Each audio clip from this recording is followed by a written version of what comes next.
Higgins shot and definitely has a fear factor on film. You'll be scared shitless. John? Go back inside. It's not mine. It's more about the suspense of it.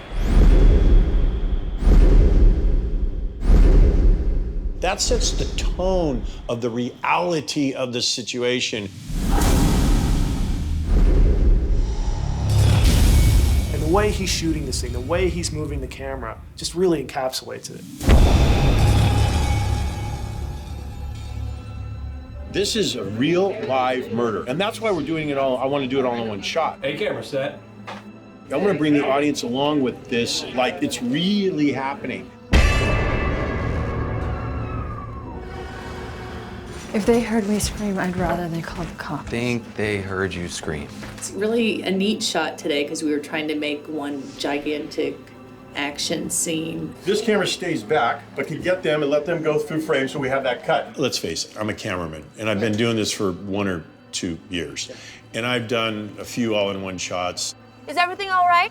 He was gonna follow Annabelle out the front door, go up to their neighbor's house, and then watch, the husband come running out, covered in blood, and sending his wife back to the house to go call the police. And the camera tracks with her inside into the house, and then while she's inside there, the camera's gonna wrap around her, and then you see someone walks in behind, in the distant background, in the darkness, right? As she's backing up, this cat comes right out, covered in blood, with a knife, and stabs her in the belly. I wanted up to that point, till she went down, to be in one shot. I think it's scarier, too. It's never just a complicated shot for the sake of a complicated shot. It's always intended to ratchet up the tension. You can move a camera behind someone for a long time, and that just makes the audience go crazy. Because you really feel like you're there, when you're going in from room to room and turning back around and then, seeing one person's emotion and then the others. So it's pretty intense. If you can create a lot of beats that happen within the shot but without cutting away, that gives you so much more. It doesn't feel like a cheat. You don't do an all-in-one shot just to be cool and do an all-in-one shot. First of all, does it tell the story? And if it doesn't, you wasted all this time and money for nothing. And second of all, can you do it? And can you do it well or don't do it at all? What is the story you're trying to tell with this shot? Mia! Get out of here! So when you're doing something like a home in that one shot and going around, it's just building and building, and you're waiting for that cut. Kind of take them on this journey, and then the payoff is you bring them to a scare point. You just expect it. And when it doesn't come, man, that can be terrifying. The less you can cheat the audience, the more you can give them within the one shot, within the one frame, the more they will love you for it when it pays off. When it works, it pays off in a big way. It's a lot about what's not seen.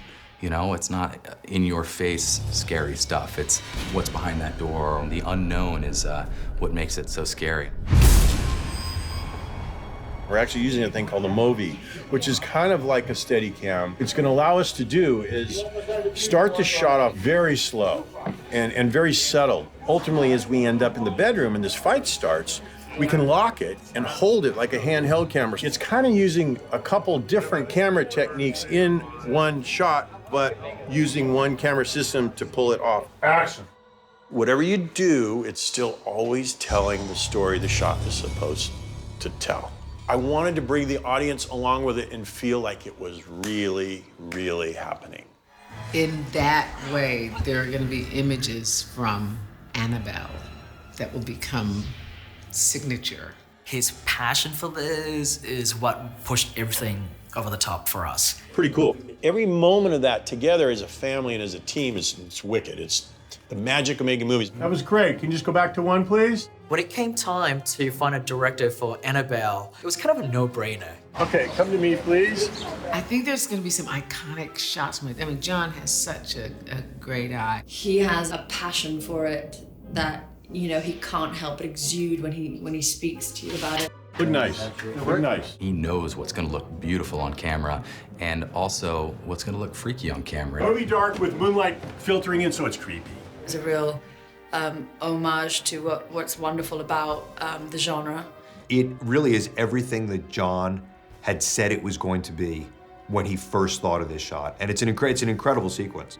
It's not a gimmick at all. It's a storytelling device. To craft all that in one take, it is very difficult. If you can get it right, the payoff is tremendous, and the audience loves you for that. It's a craft, I would say. It's maybe kind of witchcraft.